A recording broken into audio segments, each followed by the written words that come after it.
Good evening. Happy Sunday to you, DBacks fans. Welcome on into another episode here of DBacks Dispatch with your trio, Gabe, Brandon, and myself, Brett, to discuss an actual very exciting series here as the DBacks did get the job done. They did do what a lot of us were hoping they would do out of the break, and they did indeed sweep the St. Louis Cardinals and give them a little bit of the taste of their medicine that we got back in Busch Stadium about a month or so back. But before we kind of dive into the series and everything like that, again, appreciate everybody stopping in. If you are here on the YouTube side of the chat, welcome in. Let us know any comments, questions, and whatnot. We'll try to address them throughout the show.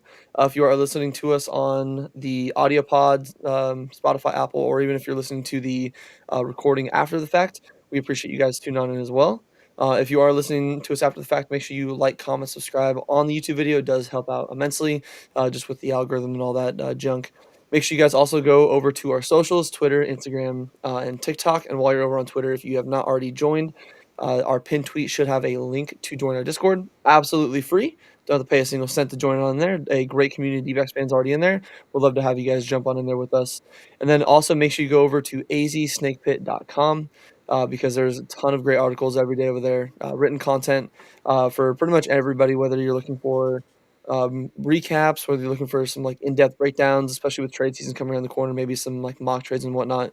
There should be a cup of tea for every single fan over there. So again, azsnakepit.com is the place you want to be. So kind of to dive on into everything, I guess technically it's not being spoiled because we all saw it happen, but the D-backs did take every single one of these games, which is absolutely key. And it all started in game one. So Brandon Fott set the tone there. He went 7 shutty, back-to-back starts. One before the break and one now where he's gone 7+ with no runs allowed. Or sorry, with at least 1 run allowed or less. I know he gave up 1 against the Padres, none in this game. 7 innings, 4 hits, 6 Ks, no walks, which is key on only 91 pitches, so he was very efficient. 61 of those pitches were strikes. He had 10 whiffs, 8 of them were on the sweeper. And then his pitch variety was a little bit different than I'm used to. He threw 33 sweepers in this one, 25 sinkers. His four seam was his third most thrown pitch at only 18, which I'm a little surprised. It usually seems like he relies on that. His new cutter threw 7 times, 5 changeups, and only 3 curves, and he now has a season ERA down under 5 at 4.82. So obviously not perfect, but is much better than it was just a few weeks ago. ADC did return, Adrian Del Castillo. Looks like he is going to try to put Pavin Smith out of a job as the designated hitter. He went 3-4 with 2 runs and an RBI. Pretty much everyone in this game, other than Corbin Carroll, got into the hit column. Not even pretty much. I believe it was every single person other than Corbin. He went 0-4, but the rest of the offense did show up in this one, and the D-backs won this one 7-3. Andrew Saalfrank did go 1 inning, 2 hits, 1 walk, and no runs. I believe he still is not allowed to run yet. So again, not the most clean inning, but you know what? Doesn't allow a run. That'd be a huge boost of confidence because if we can get Andrew to be a more consistent arm out of the bullpen, the more the merrier because we have borderline nobody. But like I said, Fott set the tone. So going into game 2, Ryan said, you know what, I'm going to try to do the exact same thing that you did. Didn't go as long, but he still had a great outing. He went 6 innings, only gave up 4 hits, struck out 4. 1 solo shot was the only run that he allowed, and he did all that on 85 pitches, 61 of them being strikes. Over his last 7 starts, he's been really stellar. He's a 39 and a third inning pitched, only 10 earned runs allowed. He has a 3.09 ERA and a 1.06 WHIP over that time. So he's just consistently been our best starting pitcher over that time span. So love to see some nasty Nelly. Corbin broke that hitless streak to go out of the streak or out of the All-Star break. He went 3 for 5 in this game with 2 triples and a double, which that double could have been 3, but Larkin held up Blaze at third, which is unfortunate because even Corbin was like already, I'd say 2/3 or a third. He went like 20 feet back second. Yeah, he had to throw on the brakes there. So unfortunately, would have been his at the time 13th triple on the season, but he still leads the league in triples, and a little bit more on him and his triples later. 2 of those 2 triples that he did hit, those were absolute piss missiles. 109.8 and 109.3 exit velocity. One of them looked like I assumed he thought that he got all of it because he kind of like stood up out of the box and just kind of like started walking slowly and still wound up on third. So it just goes to show that the dude just flies. And then there's only one batter in a single season with 4 multi-home runs and 3 multi-triple games in baseball. And because we're talking about him, that player is Corbin Carroll, our franchise star. So no surprise there. He is just an absolute stud. Love to see he's bouncing back from last year. Perdomo was a star in this game too. He went 3 for 5 with 4 RBI. I believe his first 3 plate appearances. He knocked in a run, so he has just been the risk king. I think he could potentially easily break 100 RBI, which is just absolutely amazing. I don't think a lot of us saw that coming. And he's actually been pretty hot over his last 15 games. He's hitting 315, 456, 444 for a 900 OPS over his last 15. He has 13 runs knocked in and 11 walks to only 6 strikeouts in that span. So again, an over 450 OPS is just crazy work. Love to see that from Domo. Geno, once again, was just absolutely hot. He went 2 for 3 with 2 home runs and 3 RBI. ADC staying hot, 2 for 4 with a double and RBI. Blaze also contributed well in this one, 2 for 3, and he also had a very nice heads-up play on the bases, where he tagged up on a deep fly ball to center field, made it to second base, which then Domo did drive him in. So very heads-up, almost chaos-esque type baseball there. Love to see Blaze having some good base running decisions because I know even last year there was a span where pretty much him and every other Diamondback were just making blunders on the bases. So it's nice to see a good base running decision every now and then. And then Woodford and Backus did lock down the rest of this game, save the bullpen, some of I guess, the key guys, which we don't really have many in there right now. They went 3 innings, 3 hits, 3 Ks, and no runs allowed. And then going into today, like we all talked about, the D-backs were in dire need of a sweep. And yes, winning 2 of 3 would have been at least like okay, but losing this one would have been tough. And thankfully, we didn't have to deal with that one. Merrill Kelly pretty much did the exact same thing that Nelly and Fott did. He went 6 innings, 3 hits, 2 earned runs, and 4 walks, which 3 of them were in 1 inning, and was just driving me absolutely mad. But thankfully, only allowed 1 run out of all that, which pitched out of a jam. So love to see that from the mainstay. 5 strikeouts on 97 pitches, 60 of them being strikes. His ERA on the season is now down to 3.32, and he has 6 straight starts going 5+ innings and 3 runs or less. So that's just very good consistency from Merrill. And we would probably be even further in the gutter if it wasn't for him. And then in this one, Corbin opened up the game with a triple. He went 2 for 4 on the day. And then, like I said earlier, he could have had 13 yesterday if Blaze wasn't held up at third. But he gets to that 13 mark today. And now he is standing alone in second place for single season for a player single season triple total in D-backs history. Before he was tied with like 5 other people at 12. I think it was like Steven Drew, Ketel Marte, Tony Womack, a couple other guys at 12. And then the highest was 14, which he tied Tony Womack in last year. So he is now in second place currently with 13. If the season ended and he didn't get any more, he'd be second place. But still plenty more room for him to go and break that record because, like I said, he is now tied, or he is the only guy that tied Tony Womack last year at 14. So plenty more time. Love to see Corbin. Who knows? Maybe even get to the 20 triple mark. That'd be insane at the rate he's doing it with these multi-triple games. Nothing's out of the question. But speaking of multi-something in a game, Geno had another multi-home run game. He went 2 for 4 with 2 home runs and 4 RBI. Back-to-back multi-home run games. Already has more home runs in 3 games than Jazz did in the home run derby. So that's just fucking hilarious. Did some stat digging on Geno that was just a little surprising in some senses. He has a second highest career OPS so far in a single season at 929, and it's only like 1 point off from his best season. If you guys haven't seen his 2019 season, that's when he hit like 49 bombs, had like 130 RBIs. That is his best season in his career. That's where he got that big payday. And he only had a 930 OPS there, so he's literally 1 point off. This is the second most home runs in a single season in his career. Obviously, 49 in 2019. He now has 34 this year. And then this is actually the highest slugging percentage he's had in a season. His slugging currently is sitting at 601, where even in 2019 when he hit 49 bombs, he only had a 572 slug. So love to see Geno, especially in the where a lot of people were considering him to kind of be on the downswing of his career, have a little bit of a resurgence and prove that he still has a lot of pop in that bat for at least, I'd say, a few more years at minimum. And then the final note from this game 3 here is DeSclafani was a big innings eater in this one. After Merrill came out, he went the rest of the way. He went 3 innings, only gave up 4 hits, 1 earned run, and 4 strikeouts to lock down that win. And like I said, the D-backs get the sweep. So looking at this whole series, again, there's a lot of good, whether it's a starting pitching, whether it's some key players in the offense. I'll pass it on to you, gentlemen, and everybody else in the live chat as well. Always love to hear you guys' opinions. What stood out to you here in this 3-game sweep of the St. Louis Cardinals? What did you like? What really got you excited going into this second half of D-backs baseball? So I guess it's a couple things. I mean, it's kind of what we all sort of have been begging this team to do, which is, have the offense show up and have the pitching show up. Obviously, the bullpen faltered a little bit on Friday, but for the most part, the bullpen was fine. The starting pitching was excellent. I believe they combined for like 1.2 ERA for for this series, which is some of the best that we've seen so far.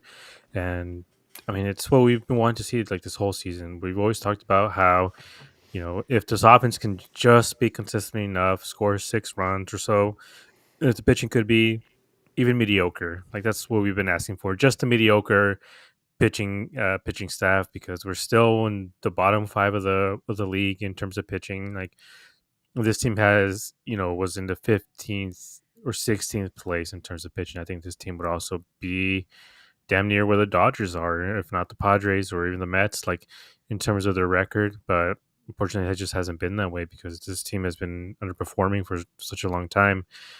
But I am feeling a lot better coming out of the break, seeing how they're playing. One of the main things that's catching my eye is the fact that for the most part, it's not fully what I wanted from this lineup, but there's no real wasted at bats or easy outs. That in this time, obviously Herrera isn't the best, but he can get a single every once in a while. But just seeing, for the most part, other than Jake and Herrera, there's no wasted at bats in here, like the way we saw for damn near 90 games of this season, where you would see Pavin Smith, Jake McCarthy, Jose Herrera, and like all these three guys in this lineup, and you're like, well, those are 9 outs already. 9 out of the 28 outs are already made.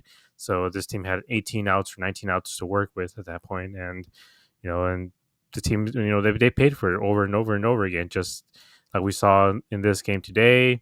Corbin on third, and Jake just grounds out like softly and doesn't even had no way to advance him. Even Perdomo to a certain extent, but it was hit like well enough that Corbin was able to score. But that's what I want to see more of, is just not wasting at bats, not wasting spots in this lineup. Like I said, we brought it up a couple times when I was talking about Toronto, where they truly don't have any wasted spot in that lineup, where they're throwing out the best 9 guys available each and every day. And that's why they're in first place, and that's why they keep winning. And that's what this team needs to do. They need to throw out the best 9 guys. That's including ADC at the DH spot. Gurriel needs to be out there a little bit more as well. He had the day off today. I don't think he should be batting third. I think once Cattell comes back, it should be Corbin, Perdomo, Cattell, and then everyone else kind of just slots down. Geno 4, Naylor 5, Gurriel 6, and then I think that's going to be a truly powerful lineup going forward. And I think they're going to be able to score a lot of runs, and they're going to be consistent with scoring those runs, which is the main thing I want to see, because this team just needs to score, and needs to score just enough to where the bullpen can't give up leads like that. So because I still do have trust in the starting pitching. I want to trust in Zach Gallen. I really do. He hasn't shown me too many reasons why we should trust him, but at times, he goes on these runs of 2 or 3 games where he's excellent and he just falls apart. But if we get Zach Gallen, whatever he did during the break, if he worked on something, some mechanical issue, if he's able to come out of the break, just as good as Fott, Nelson, and Kelly have been, then you know playoffs are back on the menu, boys. And some of the comments as well, John saying, "What up, guys? Are we back or what?" We might be. I mean, me and Brandon were talking about it before. Like, if they take 2 out of 3 from Houston and could take 2 or 3 or sweep the Pirates, suddenly we're talking about this team being buyers instead of sellers. Because I believe the Pirates is the last full series right before the deadline. So Correct.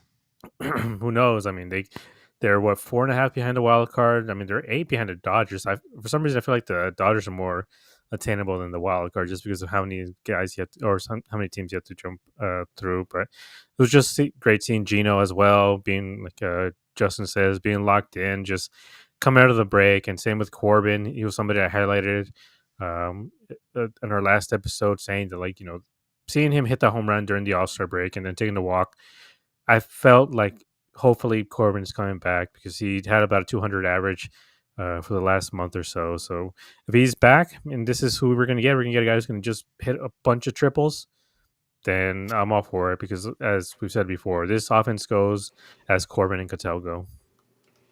Fully agree. Yes, obviously he had a little bit of a downturn, but the amount of triples he's already hitting seems like his hand is just fine. So some of the worries we had before the break, definitely in the past, and kind of like you brought up with everyone in the chat agreeing. I do like what Charles said. Felt like the first time in a long time where everything clicked, and that was kind of the big thing to me too.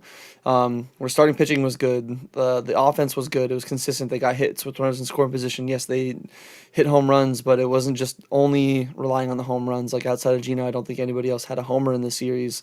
And it's just good to see the bullpen with obviously whoever we do have back there currently.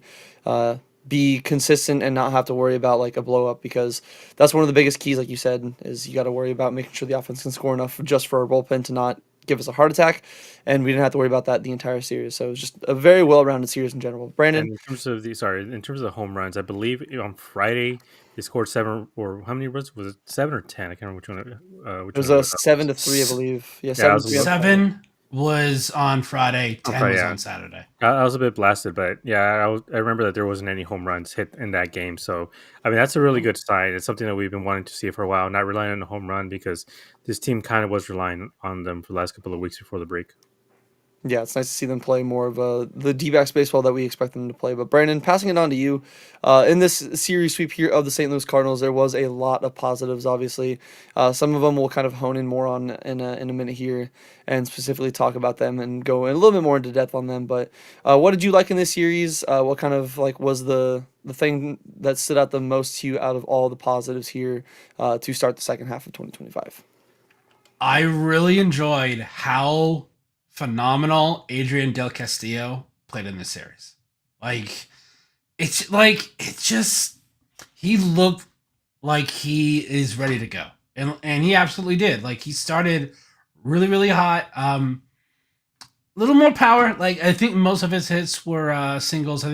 He may have had one double, I think, on Saturday, but like I thought he looked really good. Um, it was really funny. I think it was Gabe in our group chat on Saturday. He's like, in like a week, he'll have more runs driven in than paving. And I laughed at that because I'm like, I know that he doesn't actually mean that. Like, it's kind of in like a joking manner, but the way he's starting, right, he could get it within a month. So, yeah, Adrian Del Castillo, for right now, should be the DH against right-handed pitching, without a doubt, in my mind. Geno right now is like, I can't even find the words. Just how he just keeps doing. Like, it's so crazy to think about May of last year, how bad he was. I don't think there's anyone that we can talk to that follows this team that wasn't on the DFA Geno train. And if you did, you're lying to yourself, because he was that bad. He was like, I think like 170, 180, and he wasn't hitting homers. Hold up, let me find it. Jesse Friedman had a tweet of what he's done. Yeah, his last 162 games.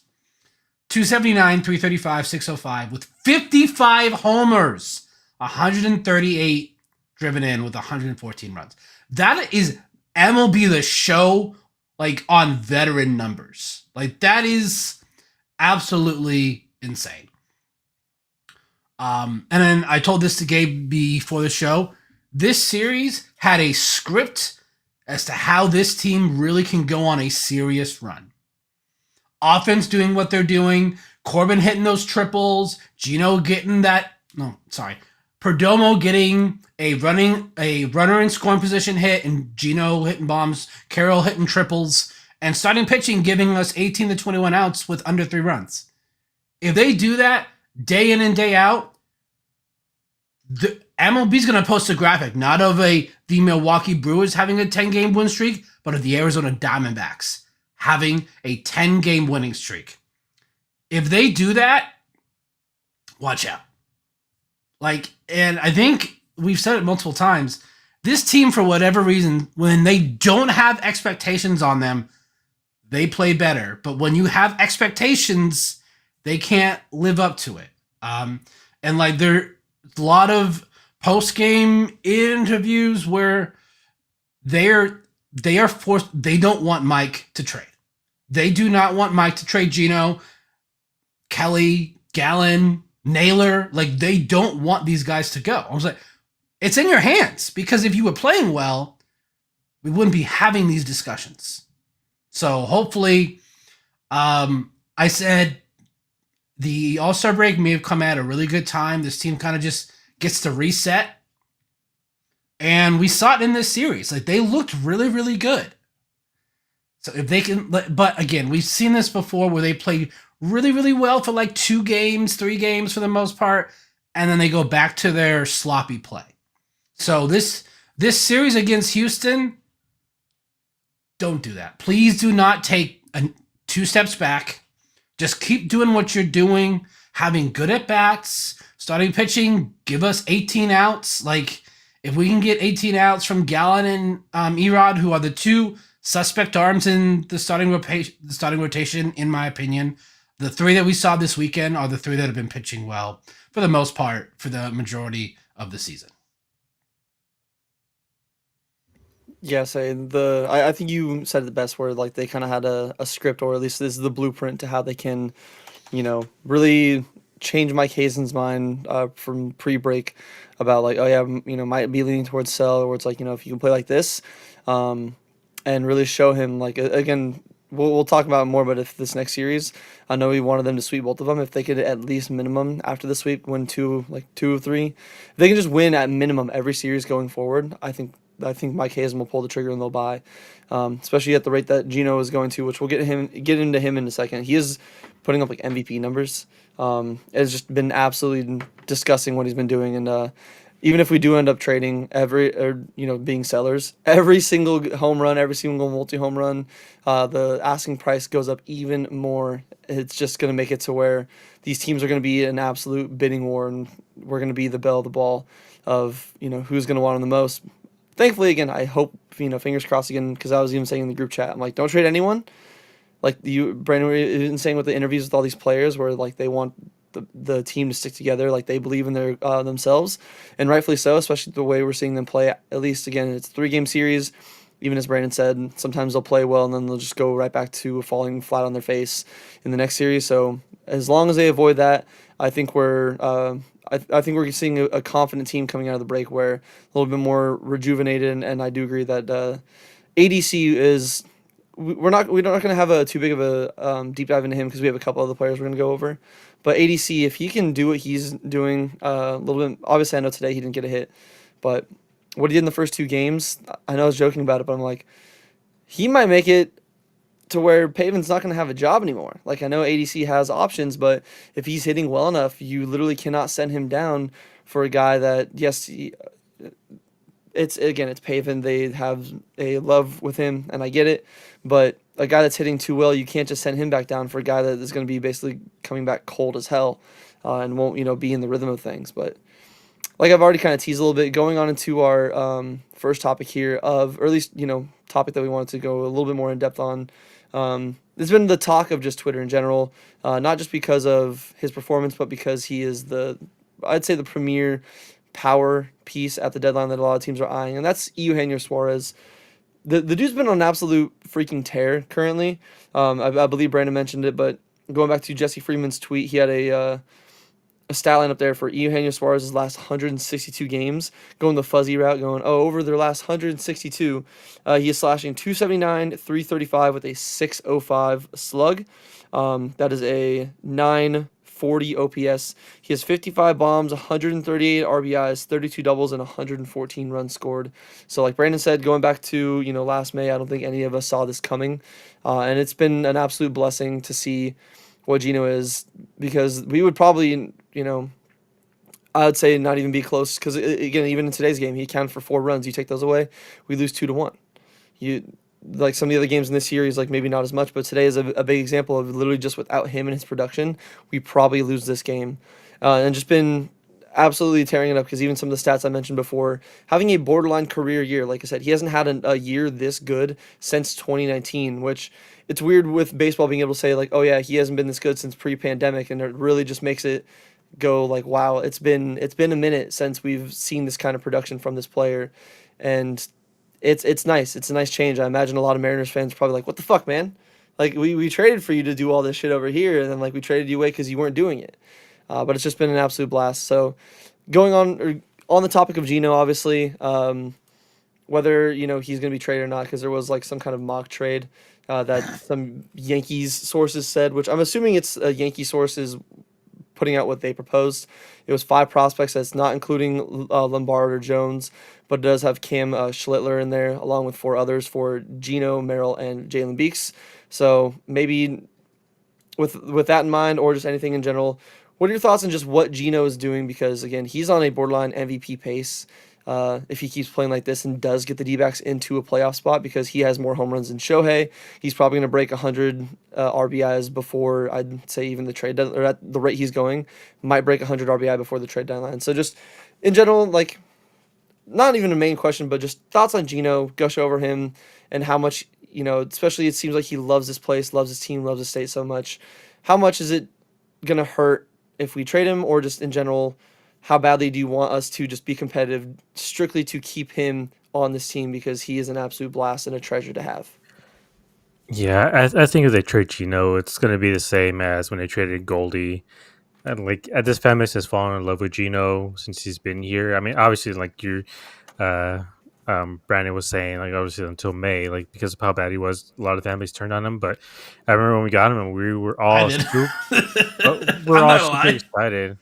We're all super excited when they got him. We're like, oh man, we finally have a third baseman that can actually be productive. Since who Escobar maybe, and Escobar to a certain extent just kind of was a singles and doubles guy. Like he didn't really hit too many bombs, but it was the first time that we all felt like, all right, we finally have real power coming out of that third base position, and it's gonna suck if they let him go because it's not just the fact that he's good at what he does. It's just his smile is infectious and just his personality is infectious, and I think it really helps carry this team and something we felt that we might be missing once Longoria was gone was just a this sort of clubhouse guy.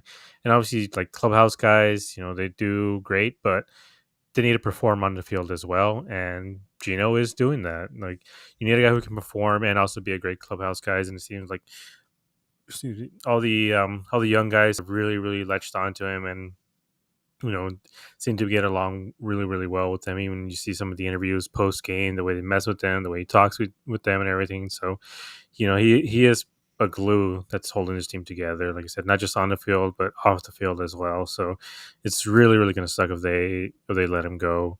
Um, but again, it just depends on how this team performs. There's quite a few teams that need a third baseman. It's not just the Yankees. I'm looking at through some teams right now. Blue Jays, they don't really have a third baseman.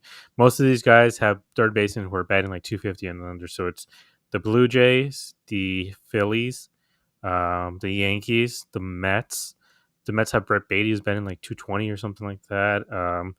Even to some extent, maybe the Royals a little bit. The Cubs have Justin Turner, who's like 45 years old and is batting 200 at third base.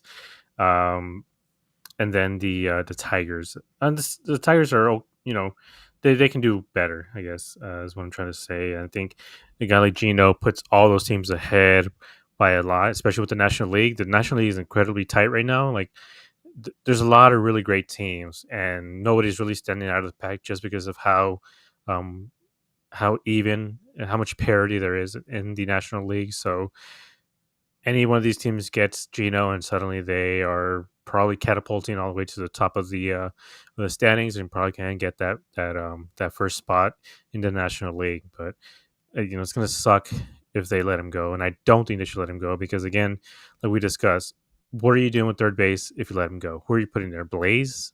Like you're really going to put Blaze Alexander at third? We'll just sign You're letting Sergio Alcantara for the 8th time. Yeah, for the 8th time. Naylor, who are you, Pavin? You're gonna put Pavin at first for the rest of the season. Merrill, like I know he was part of that Yankees trade proposition that we talked about. Merrill, who's gonna replace Merrill? Yeah, Lynn and Like Geising are the other Lynn two, and they're getting lit up in and Reno right now. so Lynn hadn't played for like 6 months before.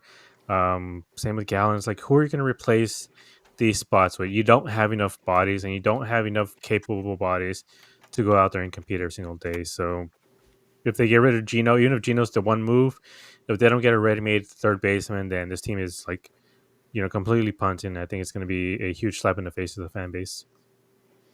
Yes, it's definitely something that I think a lot of us are just hoping they avoid because again, we don't want to see. We mentioned it before. We'd rather this team, keep the hope alive because it keeps. Not like we wouldn't watch this team anyway. We've even said they could be a 50-win team and we'll still tune into every game because our lives basically revolve around baseball. But it's just a little bit more fun to, standing watch, scoreboard watch, and know that, like, you still got something to play for versus, like, cool, let's just see players develop and let's see what the future looks like. I don't think any of us want to go down that road. And at the rate we're playing right now, I think I know they even said it on the broadcast, or one of the broadcasts. I'm not sure if it was the Fox one or if it was. One of the highlights I saw today, but even Geno with his performance saying like, I don't want to go anywhere. I want to stay here. I know I said it in the in the media and whatnot about wanting to stay in Arizona the rest of my career.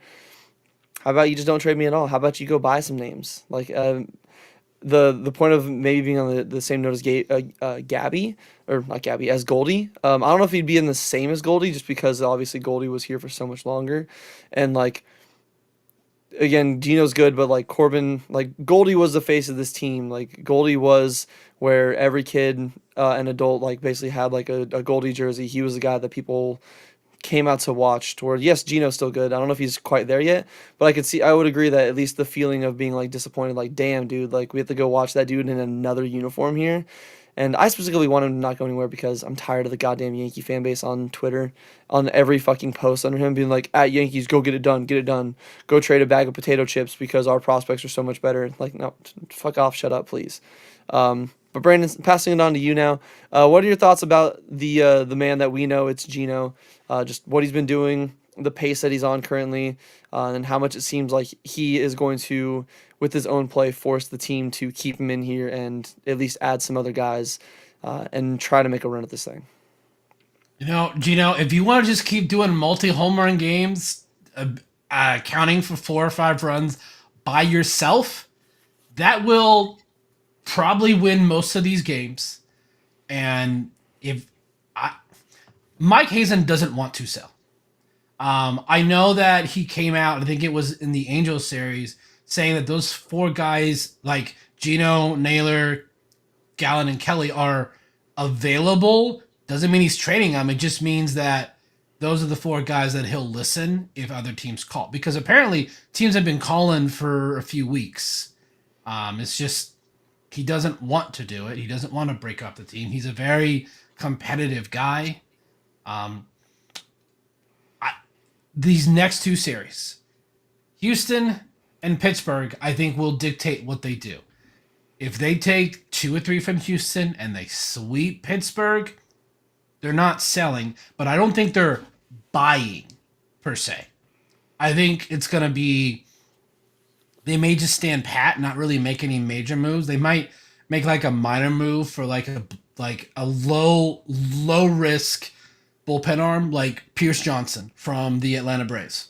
Or Kyle Finnegan is like the big game. I don't like. I know everyone's big on that one. I'm not. I haven't been big on that. He hasn't been great this year. Fair. Oh, by the way, I heard this stat yesterday. Apparently, the Nationals did not have a save situation until yesterday since June 8th. That team, man. I don't even know how that's possible. Like, I'm like, how do you go like a month and a half and that be a thing? So, I don't want them to trade Geno, but if they do, they have to get someone to play third base and a starting pitcher, because if they do trade Geno, I don't think he's the only one that goes with. I think it is going to be Gallen or Kelly goes with. So I'm like, well, then we need another starting pitcher. So, and I don't care how many prospects you get back. If they're all mid or low level guy, what's the point? Like that, like just because you add a bunch doesn't mean that it equals to what Geno's effect is on this team. I don't like if they trade him, they do. It's whatever. I just don't want them to.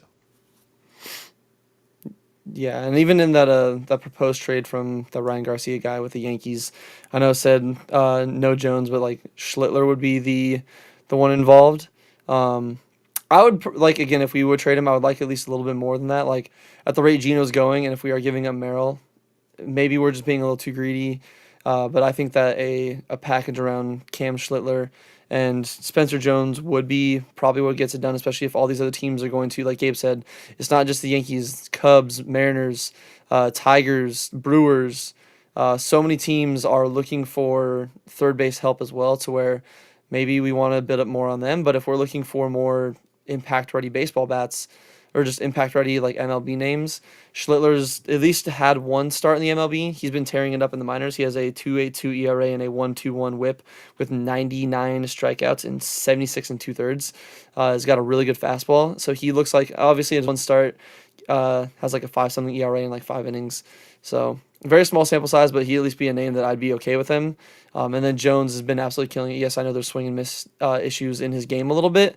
Um, but I think that just the upside to him is immense, and with the I know Gabe's mentioned it on if they do end up selling, which again we're hoping they don't at the rate they're going right now, but maybe Gurriel opts out and then they need another outfielder. If they do sell, there's been some reports on Hazen, maybe look or other teams looking at the D-backs outfield depth in Alec Thomas and Jake McCarthy, so there would I'd say be a spot open for Jones to get some swings here. So if we do sell, I would hope that they absolutely maximize on the market and the value.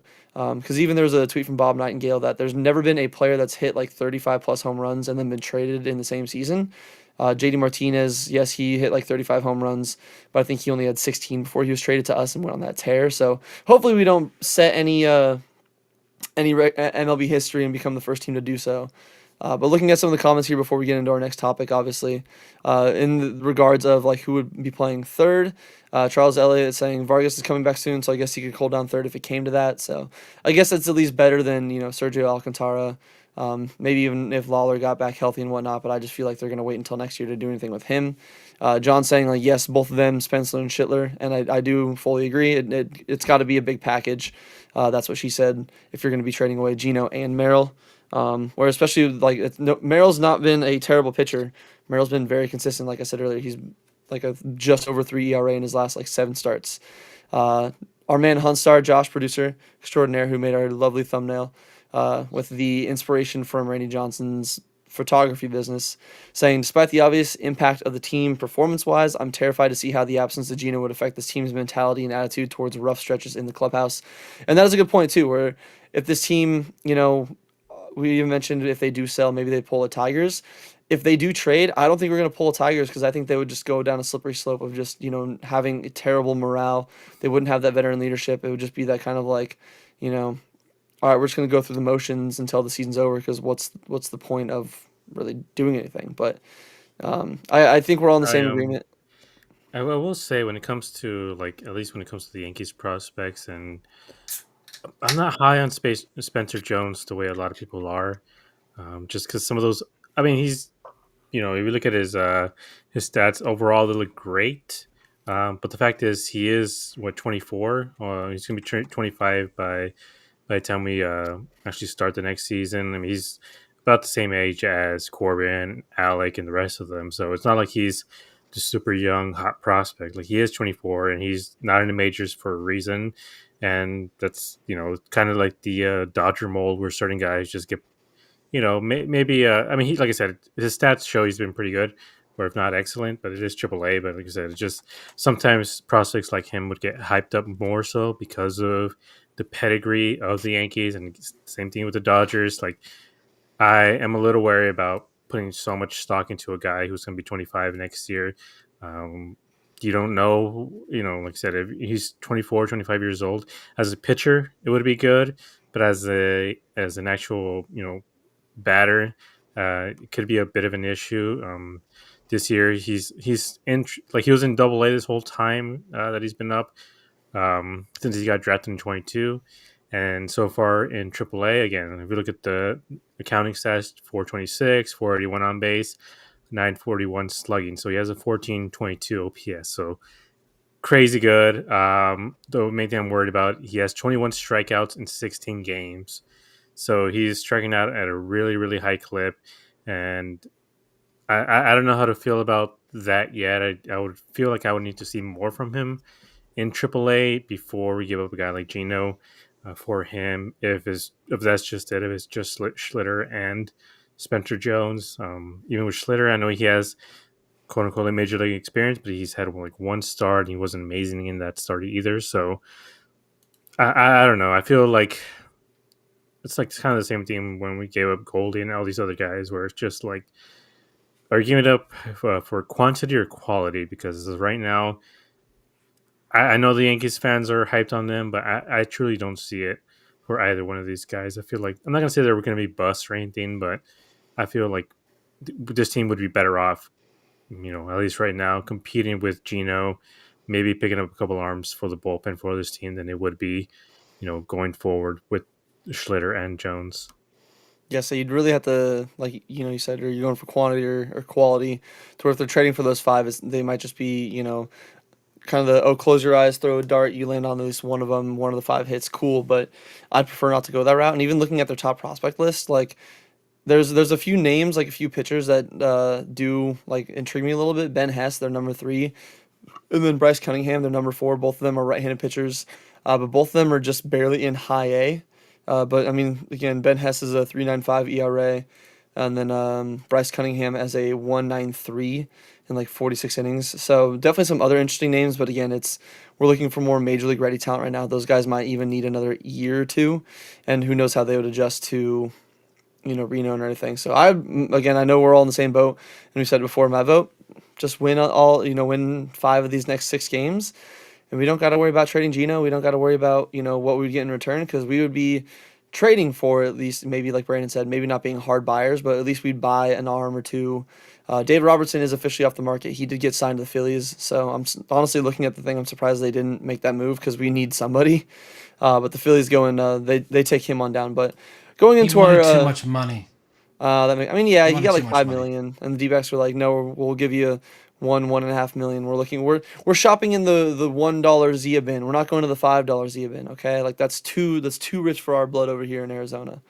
But going on into our next topic here, and another guy that, again, maybe got not outshined by Geno, but a terrific series in its own. Like the amount of triples he had in this one series was crazy, and just was showcasing again why he is going to be the face of this franchise for many years to come. And Corbin Carroll, like I said, I think he's now up to 13 triples on the season. Could very well be the single season's triple leader in team history. And by the time his contract is up, he's most likely going to be a top 3 or top 5 to top 3 D-back hitter of all time at the rate that he's going, because he is just an absolute stud, absolute star.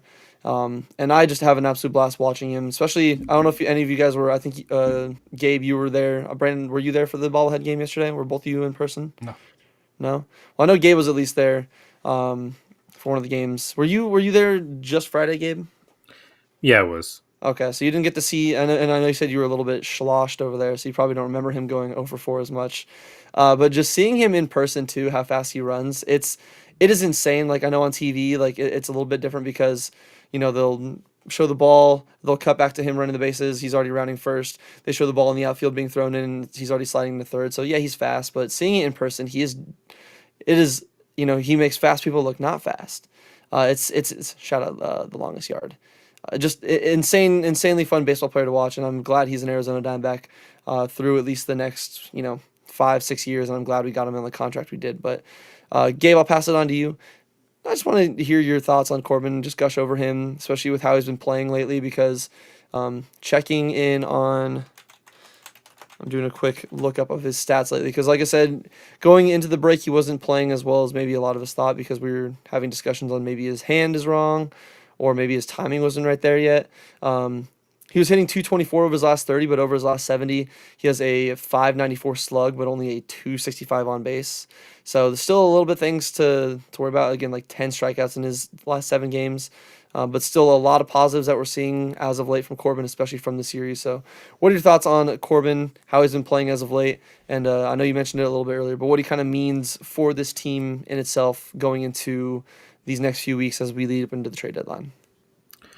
I mean, he is the leadoff hitter of this team, and he has been for the longest time. So he really does set the tone for how this team's going to perform. Like today, being on third before an out was even made, I think was key for this team to get on the run that they did and to be able to score because suddenly he puts in so much pressure on the pitcher right away, and this last month or so he just hadn't really done that. He's been striking out a lot, which is a pretty big problem. Like he's not grounding out into double plays or anything like that, which is good, but you don't want him to become a true outcome type of guy because it's not who he is and it's not who he should be. He is and should be the guy that we saw this weekend, which is the guy who's going to hit a lot of triples and doubles and just find ways to get on base and to cause chaos and to make the pitcher think twice about any sort of pitch he's going to throw, any sort of move he makes to the base or anything. Like just you want to keep the other team on their toes the entire time, and the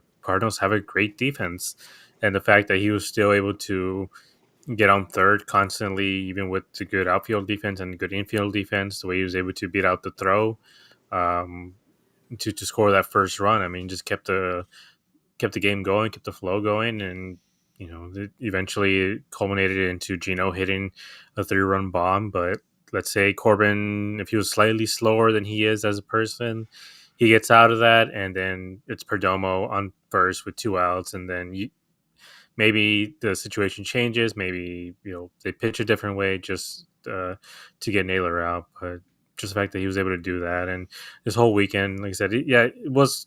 He did go 0 for 4 on Friday, but again, it's coming back from the break. He hadn't played since Tuesday. He only had 2 at bats. Like these guys are going to be a little bit rusty, and we saw around the league how rusty a lot of these teams were. The Tigers were like on a 9-game losing streak or something crazy like that. The Dodgers just got swept. Um, the Giants, I don't think they got swept, but they lost I think 2 or 3. Um, the Padres lost as well. So there's a lot of guys right now who are struggling a little bit, and being able to come out hot out of the gate, it's really going to help this team again. So Corbin being the leadoff guy, he sets the tone early, and if he's aggressive, Giants got swept actually. oh, okay, then did. So yeah, so a lot of these teams are coming out a little bit cold out of the gate. So this is incredibly important, especially for guys like Corbin. We know he's been struggling. He's had issues with his hand because he got hit. So if he's playing like this and he's hitting like this, again, I don't know who can really stop this team in terms of the pitching wise, because if you have Corbin there, then you have Perdomo to drive him in, then you have Cattell to drive Perdomo in, then Naylor, who is batting almost 300, and then after him, it's Geno, who can hit bombs left and right. Then after him, Gurriel, who's streaky but can be amazing, and then you have ADC, and after that, it's just even Alec Thomas has been hitting a lot better as well. So there's no real give in this team, and I think up and down this lineup is even compared to the Dodgers are so top heavy that I do think in a head-to-head match, I think this DBacks team could pull out ahead. But it all comes down to how Corbin is hitting, because Cattell is going to get his, Geno's going to get his, but Corbin for the most part has been the most streaky guy so far this year. Yeah, the offense runs through. It's like a 1A 1B. It's him and Cattell 1A 1B. Like if one guy's not clicking, we need the other one to at least be playing at their normal level, or at least right below their normal level. And if they're not, then we're going to be in deep trouble. But hopefully Cattell's ready to come back and imagine whoever the burglars were as the baseball and just clobber that thing like 450 feet. But Disruptive Bubba, want to welcome you guys in. Thanks for joining us here. Always appreciate you hopping in here and joining not just you guys we appreciate, but everyone else that's obviously already in the chat. Charles, John, our man Hunt Star, and then even Justin. Appreciate every single one of you guys. But I do fully agree that if he can be, playing how he is right now, especially playing for the first like 50, 60 games that he was at the start of the year, and once Cattell gets back, do his normal MVP Cattell things. Because to your point, Alec is hitting great. He's hitting over 300 in his last 7 games with a 435 slug, so he's been picking it up a little bit. Where the only downside would be Jose Herrera, and yes, I've had my criticisms from Herrera or for Herrera, but he's been playing at least a little bit better as of late. So if he could at least be like a 1 for 4 guy, or like an 0 for 3 with like a really nice walk in a situation, just have more consistent at bats here and there. Like I'll rescind my shit talk. But if he's the only black hole in the lineup, then that's a big bonus to where there's times in this year where we're like, cool, there's 3 different black holes. You got our 3, 6, and 9 hitters. You know that he leads MLB in an actual category? Is it runners allowed to steal? No, it's sacrifice bunts. I mean, you know what? At least He's the best butter on the team, and there's like it's still Perdomo, but because Perdomo can actually hit, they just don't need him to bunt anymore, and because he's not in the 9 hole, so they don't need him to bunt. Yeah, they're not going to have Jerry bunt when he's batting 1, 2, or 3. No, not at all. Not But Brandon, passing on over to you. What does Corbin mean to this team going forward for the second half? Just in this team's success and just especially getting his confidence, because I know we talked about it last show, but a lot of people at the moment right now are going to say, oh, I'll take my team if I'm going to start anybody. I'm taking PCA over Corbin Carroll as my starting piece on my team, but I know we're biased here, but I think we'll still go with our man Corbin Carroll. But what are your thoughts on him and what he means to this team and how he's started here in the second half? Well, Corbin Carroll's contract doesn't handicap this team. PCA, when he signs an extension, will, but also it's the Cubs. Their owners have more money than we do. But Corbin, I was getting a little worried there when he first came back because he was striking out a lot. He had 2 4 strikeout games in the span of 4 or 5 games. I was like, it could be a timing thing. He hadn't played in 2 or 3 weeks. He looked great in the All-Star game, so that had me excited. The fact one of his triples on Saturday, his helmet didn't even come off, shows he wasn't even running that hard. He wasn't running hard at all. I think it was the one he hit towards the pool that, I don't know. A lot of guys, when it goes to bounce off that wall by the pool, they try and play it off the bounce, and sometimes it doesn't bounce very far. And you give Corbin Carroll an extra second or two, he can, we've seen him turn a routine single into a double. It's so amazing just to watch him. If a ball's hit in a corner, especially that right field corner, because to try and get a guy at third on that right field, that's a very long throw. So not just for the right fielder, but for the second baseman to get him at third. And Corbin's literally the fastest guy in Major League. I mean, I don't think he's actually, in terms of sprint speed, the fastest guy, but he's just amazing to watch. And it's not just triple. He hits homers too.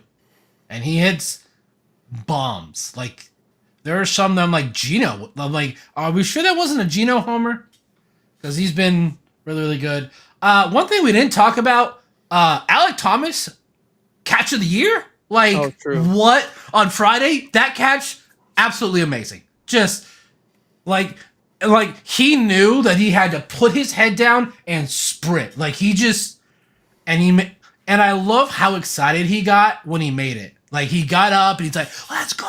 He got so excited. I think it's because he knows he's been making a few tough plays here and there where certain and balls, that wasn't the only good he made a couple ones that were hit right at him, and those plays are really tough for the center fielder. So he's been playing a lot better defensively. But this offense, when that top three, you can rotate Jerry, Carroll, Marte. You could probably shift those 3. And then you got Naylor, you got Geno, you got Gurriel, you got ADC / Gritch. It's a pretty deep lineup. And if they're clicking, pitching can have a 6 innings, 3 runs. And we're fine because we'll have scored 6 by that point.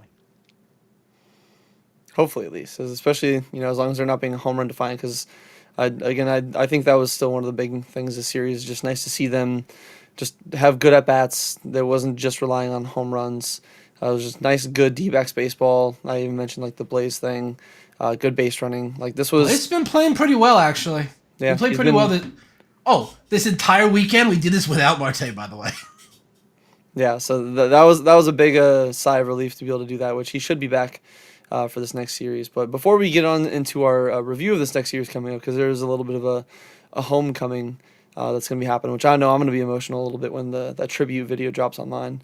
But anything else from the series? I know like Brandon brought it up. I forgot to mention the Alec catch.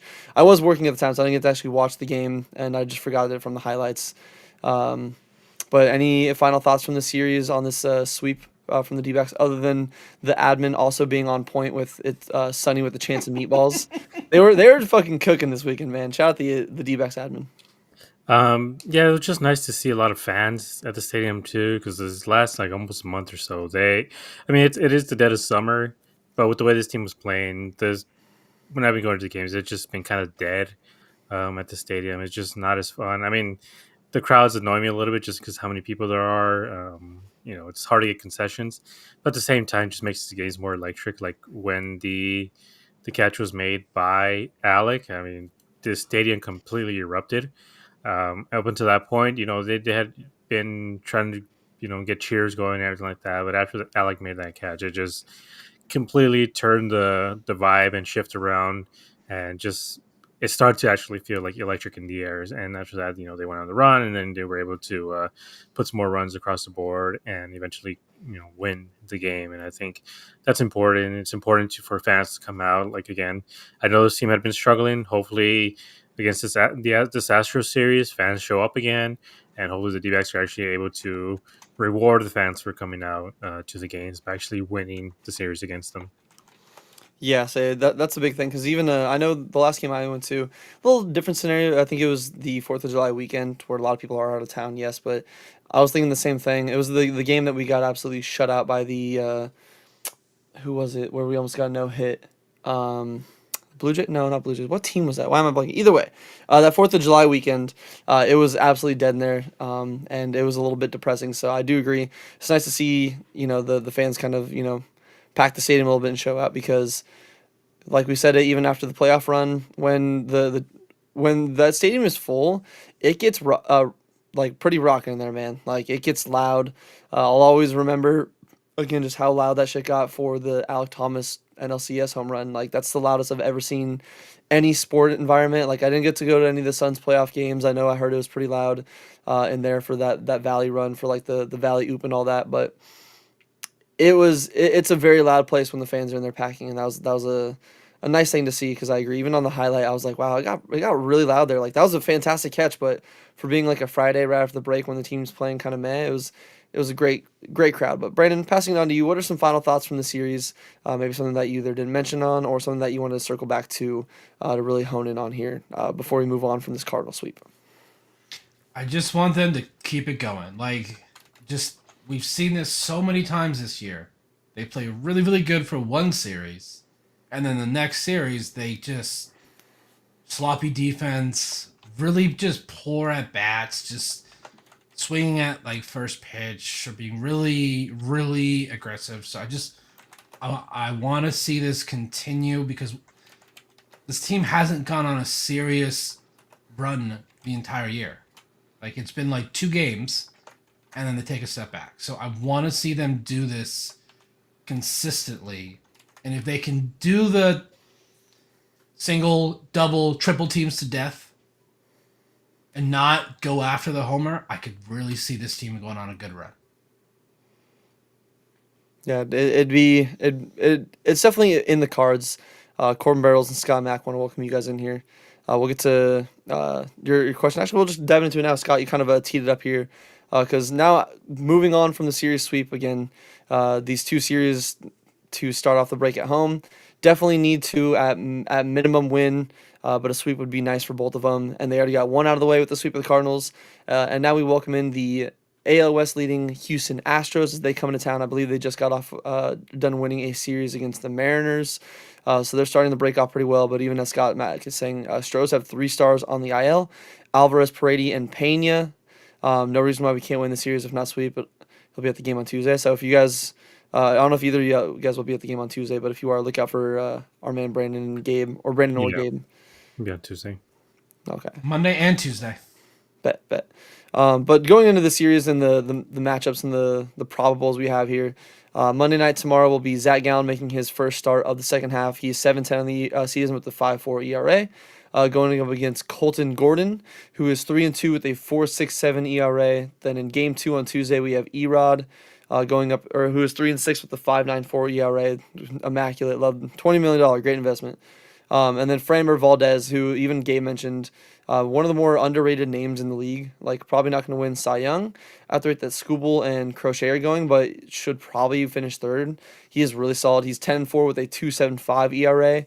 And then game three will be Brandon Fott, 10-6, 4.82 versus. It's right now it's listed as to be decided, but it could very likely be. I believe Hunter Brown, 9-4 with a 2.57 ERA, so he is really solid as well. So Astros got a couple really solid pitchers lined up here. But for me, the thing that I'm going to be watching here, because I'm going to pass it to you guys for some, series thoughts, predictions, and what you're going to be keeping your eye out. Kind of teased it a little bit earlier.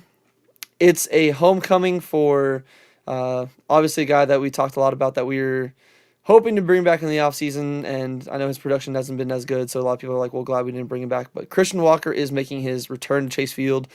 First game back here since he signed with the Astros.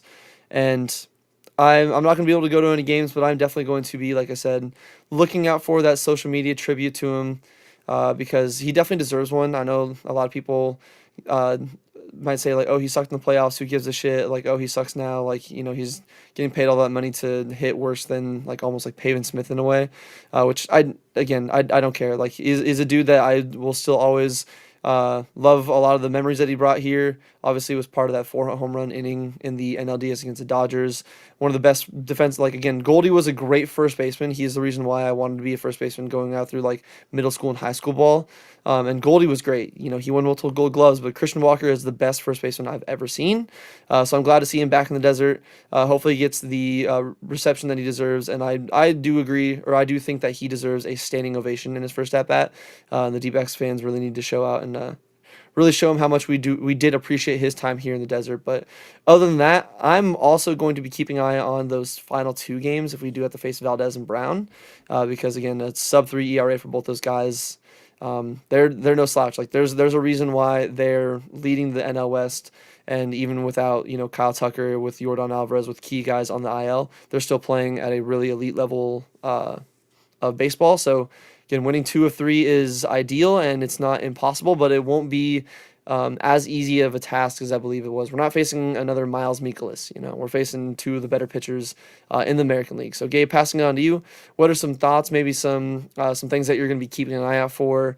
Whether it's the same as like Christian Walker, a different matchup that I didn't mention, and then maybe even some predictions, like maybe a certain player or 2 that you think is going to pop off.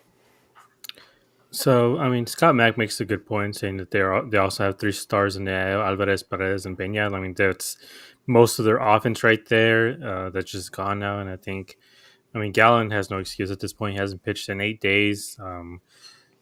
There's no reason why you should be out of gas or anything early on. It was same with everyone else. And I do think, for the most part, like, again, because of the way Zach Gallen has been, I do think we do have a relatively even other than I think Erod.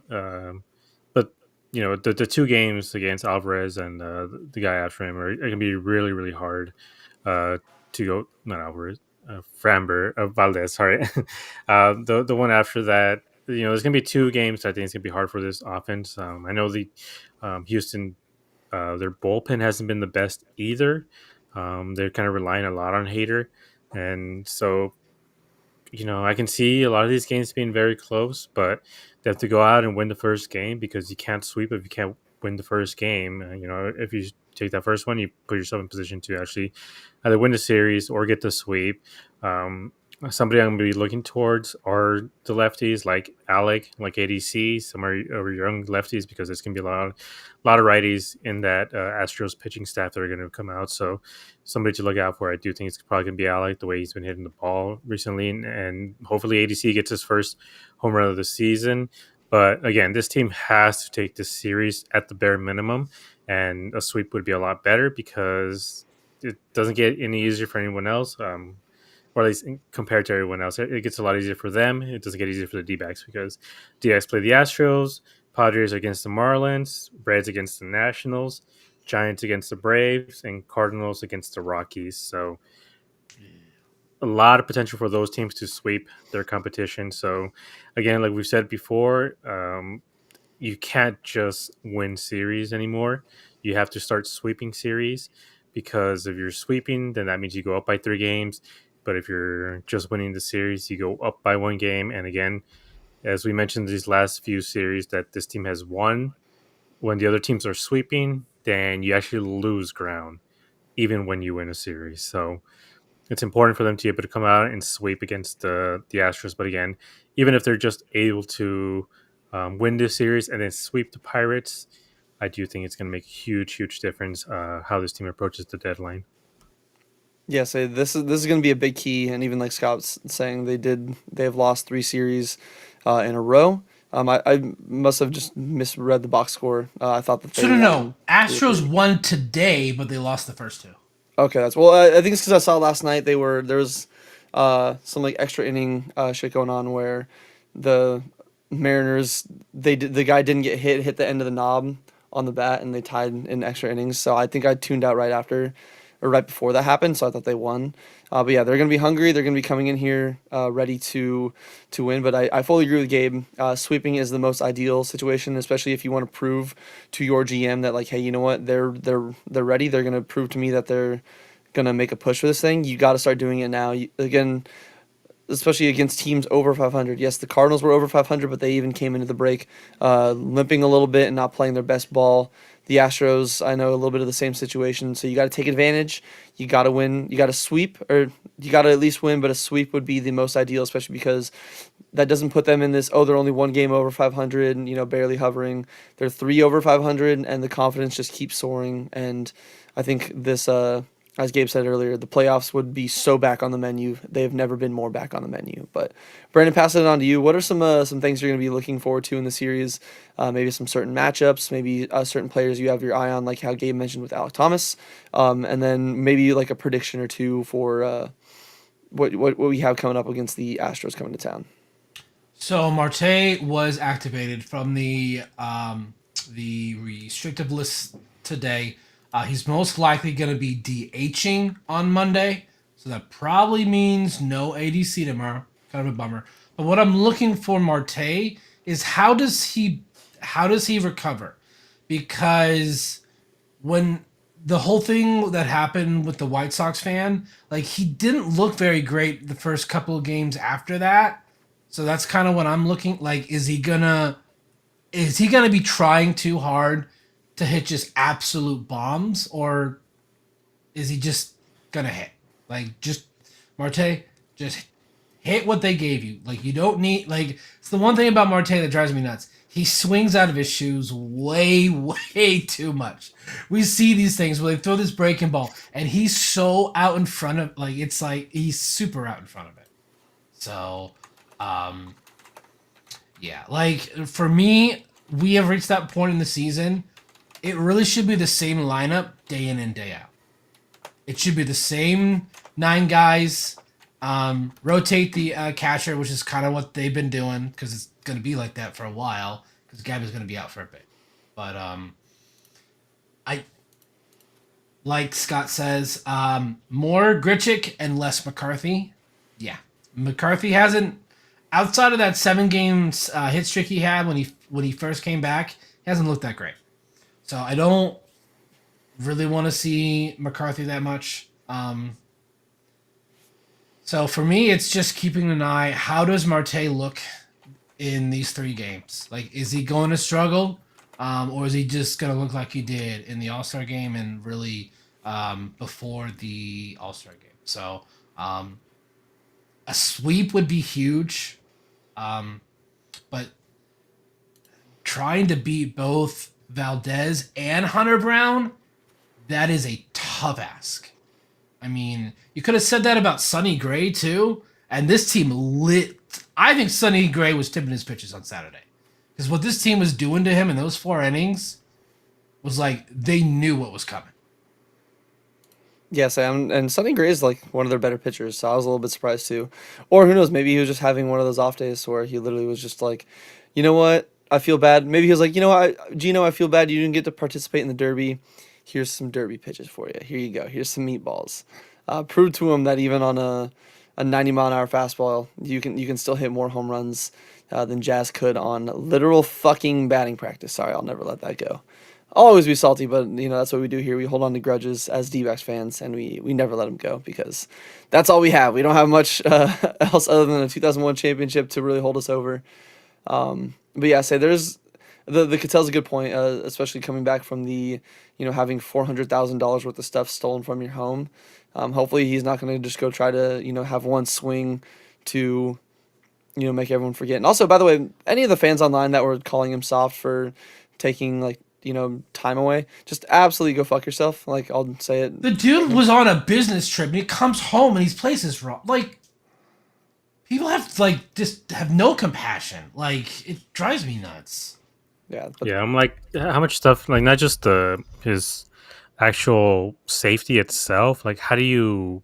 I mean, I've had my house robbed a couple times when we were younger, and that's violating. It feels horrible. Like when you get robbed. I mean, they just took a PlayStation and a TV, but even then, like, I didn't feel safe coming home at all. Like, I know he probably lives in like in a nice community, but still, it's like, are they willing to do that?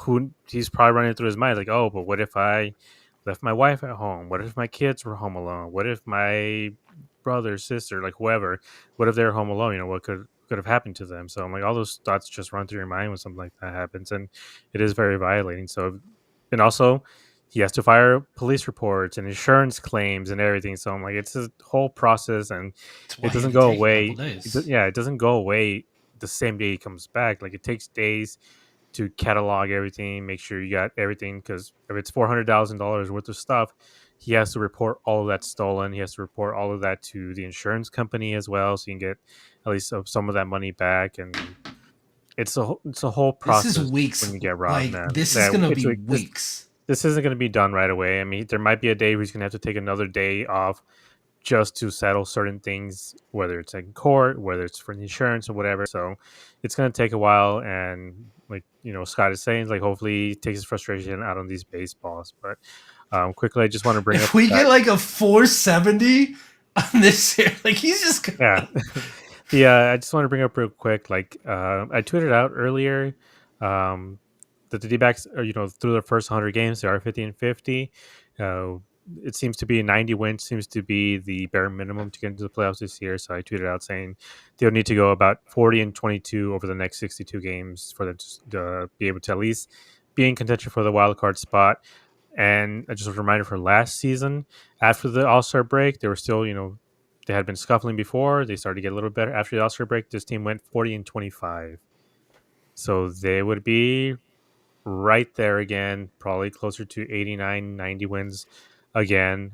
But again, they can't rely on other teams losing in order for them to get in again. So this sweep of the Cardinals put at least the Cardinals a little bit behind in terms of when it comes to tiebreakers and stuff. So everyone else that they're going to have to face against, just win those series and don't rely on tiebreakers against the Padres and Giants and Mets and everyone else. Like, you want to come out ahead, especially during the second half, to where you can be a buyer, even if it's a soft buyer, even if you just go out and get Bednar, it is going to improve this team a lot. And I do think head to head in a playoff series, I do think even as currently constructed, this team can get pretty far in the playoffs.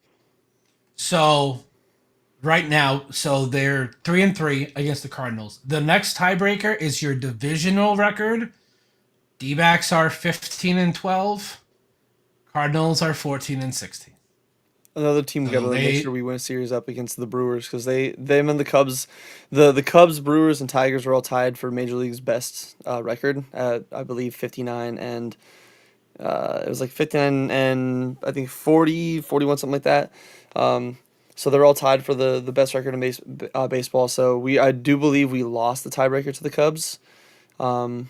Since we I lost believe our so, yeah. series because we split opening day, or we split the opening series. We lost the one in Chicago, so now we really need to win against the Brewers, because we already won the series here. So we need to make sure we win that one when it comes to the one in Milwaukee, and then pray that the Did Cubs we win the tie division. or did we win against the Mets?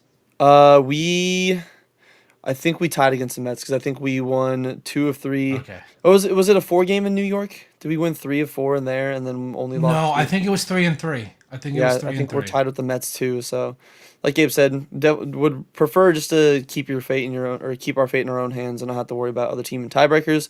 I think it's going to come down to that no matter what.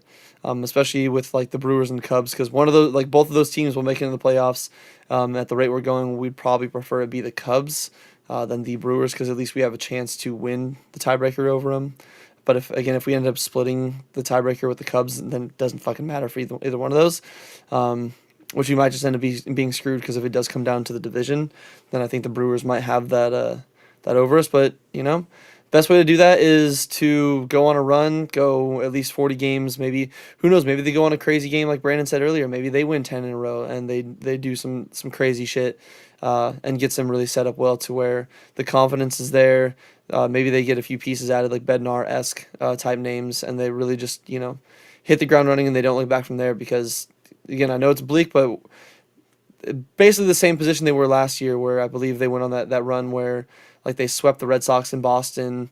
And I remember being like, dude, like this is like one of the best offenses we've ever seen for this team. Like this might be, this might be the season it happens. And of course, one game, Even that one was carried by Geno too. He had like what 3 or 4 home runs in that series. I think They so. couldn't stop him. Yeah, Dude, so his homers, it's the launch angle that I'm just like, Jesus.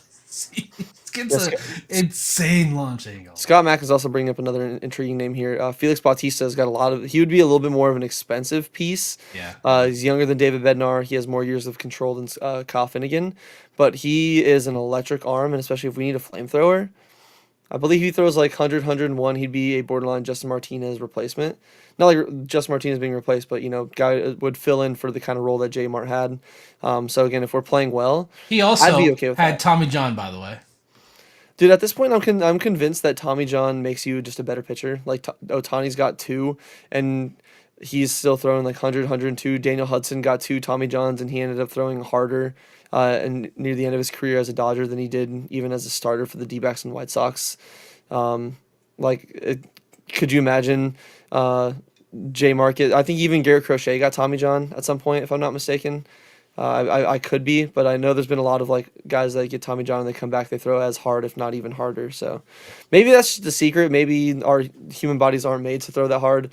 They just need science to kind of get involved a little bit and be like, all right, cool. Now you got to replace Hendon. You're good to go, bud. Go out there with some Rookie of the Year vibes like Henry Rosenblattner, which is still just a fucking dumbass plot. Whatever, fuse in his elbow made him throw 102 miles an hour. Uh, Goddamn, go rewatch that movie if you haven't, because it's the dumbest plot ever. But my God, is it funny? And make sure you heat up those ice cubes. But make sure you guys also tune in on Wednesday, as we will be here back in these same seats to discuss a D-back series where hopefully, again, fingers crossed, at minimum is a series win. Cannot be a series loss, because then we're just backtracking and what was the series sweep for the Cardinals for, but at minimum series win, hopefully a series sweep, and then we can officially talk about playoffs being fully back on the menu, boys. But we appreciate every single one of you guys for stopping by again. Everyone in the YouTube chat, always a pleasure to see you guys. Make sure you guys like, comment, subscribe on the YouTube video. Like I said, follow us on Twitter, Instagram, TikTok. While you're over on Twitter, check out our pinned tweet. Join the Discord if you're not already in there. It's free to join, and we got a great community that seems to be growing almost day by day, and a lot of just great people in there in general. And then make sure you go over to azsnakepit.com. Check out all the game day threads. In-depth dives, especially if the D-backs do turn into buyers. There'll be some articles on who can the D-backs target, what would be like a realistic trade to build around this team and whatnot. So then make sure you guys go over to the pit and see what kind of great content they got over there. But like I said, appreciate you guys all tuning in. I don't know if there's any final thoughts from you gentlemen before we get on out of here. No? All right, well, I think the final thoughts is just go D-backs. Glad to have Christian Walker back if you're in the game, or if you're at one of the games, especially tomorrow night. Give him the round of applause he deserves. And then hopefully we can give this team the round of applause they deserve after a well-earned series win / series sweep on Wednesday night. So we'll see you guys then. Sorry, Scott is asking where we're sitting. 136 or 137. I'm in 137. And I'm working, so I will not be there. But yeah, so you guys, again, if you ever see either of these two or myself at a game, don't always feel free to just say what's up, because I've had a few people while we're walking in the opposite ways, of like, oh, D-backs dispatch, and like that feels cool. But again, if you see us in general, don't be afraid to come up, talk to us, chat about some D-backs baseball with us and whatnot. But like I said, in the meantime, you guys enjoy the rest of your Sunday evenings and the start to your week, and hopefully we can be back here in this room with the even greater vibes of a series sweep as we discuss more of D-backs baseball pre-trade deadline. But you guys all take it easy. We'll catch you guys later. Peace.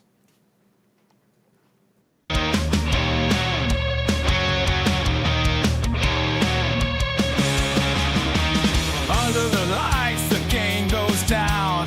Desert heat, but we own this town. Brennan, Gabe on the call with Josh in the back.